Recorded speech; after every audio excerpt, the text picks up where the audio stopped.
குருவடிகளே சரணம். Hello friends and viewers, எல்லாருக்கும் வணக்கம். திருப்பாவை பாடல் 23. மாரிமலை மொழைஞ்சில் மன்னி கிடந்துறங்கும் சீரிய சிங்கம் அறிவொற்று தீ விழித்து வேரிமயிர் பொங்க எப்பாடும் பேர்ந்துதறி மூறி நிமிர்ந்து முழங்கிய புறப்பட்டு போதருமா போலை நீ பூவை பூவண்ணா உன் கோயில் நின்றும் இங்கனே போந்தருளி கோப்புடைய சீரிய சிங்காசனத்து இருந்து யாம் வந்த காரியம் ஆராய்ந்தருளேலோர் எம்பாவாய். அது மழைக்காலம். மலையில் உள்ள ஒரு குகை. மழைக்காலம் ஆதலால் வெளியே வர முடியாமல் நீண்ட காலம் அந்த குகையிலே கிடக்கிறது ஒரு வீரமுடைய சிங்கம். மழைக்காலம் நீங்கிய பிறகு அந்த சிங்கம் தனது இறை தேடும் கடமையை உணர்கிறது. தீப்பொறி பாய்வது போல தனது கண்களை திறக்கிறது. தனது பிடரி மயிர் சிலிர்க்க 4 திசைகளிலும் பெயர்ந்து சென்று தனது உடம்பை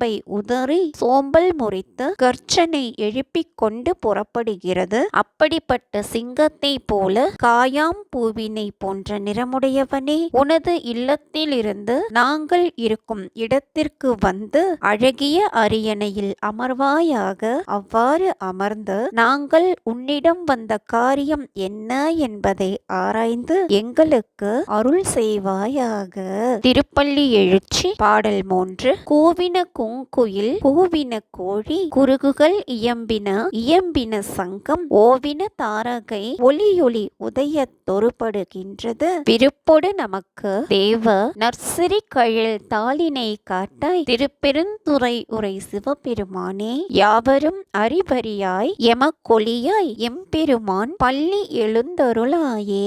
பூ போன்ற மென்மையான குயில்கள் கூவின. மற்ற பறவைகளும் பொழுது விடிந்துவிட்டது என்பதை நமக்கு அறிவிக்கின்றன. பொழுது விடிந்துவிட்டது என்பதை அறிவிக்கும் பொருட்டு சங்குகளும் ஒலித்தன. கதிரவன் வரவால் விண்மீன்களும் மறைந்தன. உனது வீர கழல் அணிந்த திருவடிகளை பாதங்களை காட்டுவாயாக. திருப்பெருந்துறையில் வாழ்கின்ற இறைவனே சிவபெருமானே, எவராலும் அறிய முடியாத தன்மை உடையவனே, ஆனால் எங்களுக்கு எளிமையானவனே, எமது தலைவனே, உனது திருப்பள்ளியில் இருந்து எழுந்தருள்வாயாக.